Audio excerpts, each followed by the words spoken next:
as Nick said as well, we really just don't know at this point. We don't have a good sense of what was discussed behind closed doors between President Trump and President Putin, and it's unclear as well whether Ukraine would even accept some of the things that we know might have been discussed, or as Trump put it yesterday during that press conference, that they had agreed to a lot of things, but there's no deal until there's a deal, essentially saying it is up to the Ukrainians really at this point to decide if they are willing to go there. Two things I want to reiterate that Nick brought up. One is, of course, we're going to see Zelenskyy at the White House on Monday. He's coming to Washington. That is a good sign, potentially. We'll see if those talks are well. We heard the president say he's hoping that that could lead to another meeting with having both Putin and Zelenskyy in the same room. But one thing that is also unclear, and Trump brought this up yesterday, is this idea of whether he's willing to move forward with sanctions. We did see Zelenskyy just moments ago say that he believes sanctions are a necessary tool. I think I don't have to think about that. Now, I may have to think about it in 2 weeks or 3 weeks or something, but we don't have to think about that right now. I think the meeting went very well.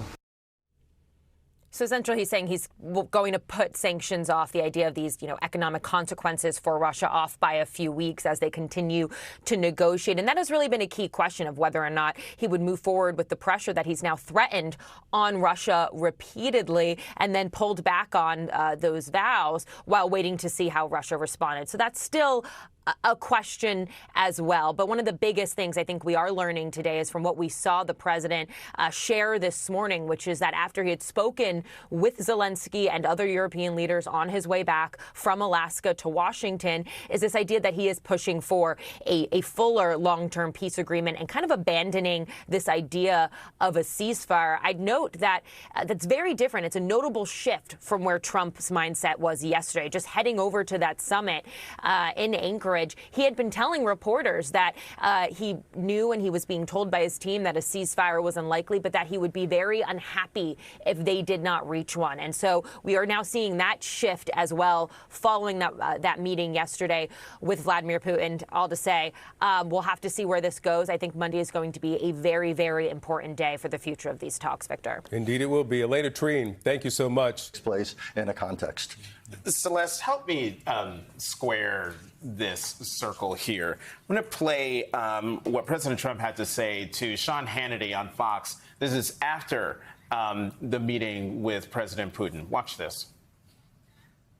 No, I'd rather not. I guess somebody's going to go public with it. They'll figure it out. But no, I don't want to do that. I want to see if we can get it done. It's not a done deal at all. But it's up to President Zelenskyy. I think we are, and if they'd like, I'll be at that next meeting. They're going to set up a meeting now between President Zelenskyy and President Putin. And myself, I guess, I didn't ask you about it. Not that I want to be there, but I want to make sure it gets done. Okay, I wanted to play that, Celeste, because President Trump is putting all of the pressure on President Zelenskyy here. He is the one. It's up to him. Now, let me read you this from this man by the name of Miroshnik, who serves as the Russian Foreign Ministry's ambassador at large for the Kyiv regime's war crimes. It says here, as a leader of Ukraine, as he calls himself, Zelenskyy is unacceptable. He cannot sign anything. So how is a ceasefire or even a peace deal going to be possible when the Russians do not view President Zelenskyy as legitimate? And the president of the United States is saying it is up to the guy the Russians say is illegitimate to come up with a deal. Well, thanks so much for setting that up so well. And I think you've done a great job of showing how difficult and complicated the situation is, as Richard also laid out extremely well. From the beginning, the stakes for Putin are not controlling territory in Ukraine. Controlling territory is instrumental to controlling the political leadership in Kyiv, having influence over Ukraine's foreign policy, security, and economy. And that is why they are talking about the illegitimacy of Zelenskyy, because one of the demands that Russia has made for a peace settlement is to be able to hold new elections with Russian influence, of course, in those elections, so that Putin's desired leader, the one he can work with to control Ukraine, is actually the president of Ukraine. So as Richard noted, the there is so much distance between an acceptable peace settlement that at most what you could achieve is a ceasefire. And the reason you did not see any progress on a ceasefire in the discussions in Alaska is that Putin doesn't want a ceasefire because Putin believes that he is winning on the ground. That is the reason for these strategic attacks on Ukrainian critical infrastructure, on cities, on civilians, as well as on the front lines of the battle. So Ukraine is ready for a ceasefire. Zelenskyy has said he's ready for a comprehensive or even partial ceasefire. But Putin's trying to change the game by talking about a final settlement that he knows is a long way off. He's buying time. And meanwhile, he gained legitimacy and he broke out of the isolation that the international community had put on him 11 years ago, the first time that Russia invaded Ukraine. Richard, the thing that I think is striking us and also all the people around the world who are waking up to all of this news and trying to figure out what happened here is that Putin just a few years ago, just yesterday, 2 days ago, was a pariah, right? Most European leaders had not spoken to him in a very long time since he invaded Ukraine. But this NBC article that we have up today with this breaking news, Putin rehabilitated by reception in Alaska, and that's according to a German lawmaker. The quote is, "There is no ceasefire and there are no serious consequences," Roderick Kaiswider of the center-right CDU party told German broadcaster ARD today.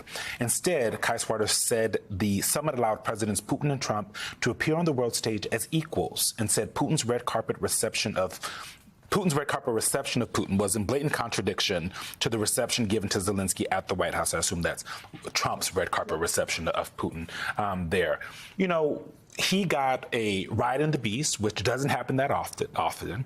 He got this flyover, all these beautiful pictures, Donald Trump smiling and shaking his hand. He got to talk first during the remarks and last. What did the United States get out of this? We'll just take a step back. The idea of having a summit with Vladimir Putin, given everything you've talked about, it should have been made conditional. Yeah. To me, one of the most surprising things of Alaska was how unconditional the entire thing was. You're right. Putin not just was, but is a pariah. Yeah. The attacks continue. The war crimes continue. While they were meeting, it appears. Absolutely. So to give him an unconditional reception seems to me wrong. This all should have been wired, which is my larger point. Yeah. The idea that the American officials seem surprised and disappointed. Look, I've worked for several presidents. I worked for 4 years at the White House for George Bush the father. The idea that a president would go to a summit only to be surprised. These ought to be the most wired interactions. There were almost nothing left for uncertainty. Lots of conversations that happened beforehand, the president just putting a bow on it. Exactly. 99% of it ought to be wired. Not a guarantee, but wired. This seems to me to have been just the opposite. And I don't know if Putin misled the United States, if the envoy, Steve Witkoff, simply got played. I don't know if Donald Trump simply was so cocky that he thought the power of his personality could bring Putin around. But the idea that you would have had Putin come, essentially get literally and figuratively the red carpet, and have virtually nothing result from it, and then the president leaves saying, so now it's up to Zelenskyy. It just seems to me something is wrong here with how this was handled diplomatically, how this was handled. The foreign policy craft, if you will, of this seems sorely lacking. A summit that was put together in like 7 days. Usually they take months and months. So can we just talk about the Allies' response? And we've heard lots of negative comments. Eugene read some from German officials.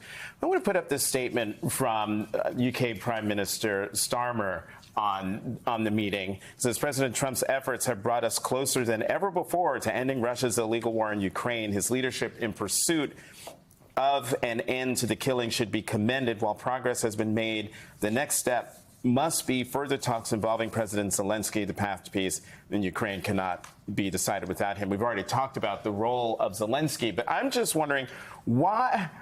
Can we talk about using Prime Minister Starmer's statement there and sort of the praise at the top of President Trump? How are European leaders viewing what President Trump did yesterday?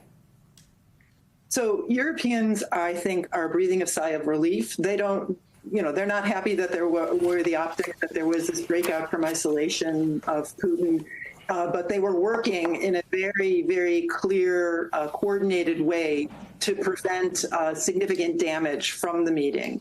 That is the reason why they met with Zelenskyy ahead of time, why they coordinated discussions with President Trump ahead of time, and now they managed to get a conversation afterwards. Think of the Europeans right now as our major disaster management and prevention team working with Zelenskyy to prevent the United States from taking really bad steps. And the Europeans are doing a very good job of that since earlier this year. They did it at the NATO summit in The Hague. They laid the groundwork for making sure that President Trump got some of the outcomes that he was aiming for. And I think they're playing a very constructive role in keeping the White House within certain parameters in order to ensure that we don't have a complete break between President Trump and President Zelenskyy, and Putin is not left standing there alone influencing President Trump, because that is what Putin has been aiming at. So you're seeing sort of a team approach to diplomacy where Europe is actually helping to keep the United States, maybe not on the straight and narrow, but at least a little more straight and a little more narrow. We need to understand, again, I don't want to beat a dead horse here, but Zelenskyy is the reason that scrutiny is happening on this. Again, we've talked about it.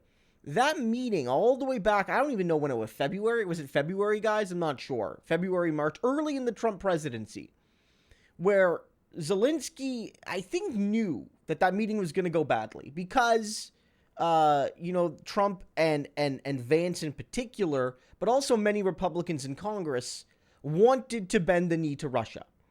They knew that the American people hate Putin and broadly support Ukraine, although that support has softened as the war has gone on. But they were like basically saying you need to make a deal and you haven't been grateful, even though the people of Ukraine have been eternally grateful to the United States and Canada and all the other countries that have been supporting them. We've seen that gratitude. But by having that meeting in public and having Trump and Vance in particular look so awful, and again, I've talked about this, Marco Rubio hiding in the corner, questioning every single one of his life choices that led him to this moment. The biggest disappointment in many ways for a lot of people, and how quickly he became MAGA after becoming Secretary of State. All of that we got to see. Every single that was not just national, that was international news. They probably saw that in like North Korea, right? Everywhere saw that. And because of that, we knew this, any subsequent meeting about Ukraine with Putin, with Zelenskyy, would be a mess from Trump. And so what did that do? It got our guards up. We were ready to understand how Trump was going to fail. And so when this happened last night, we were not blindsided. No one was blindsided, and people were ready to respond. And it all goes back to what Zelenskyy did in that public meeting.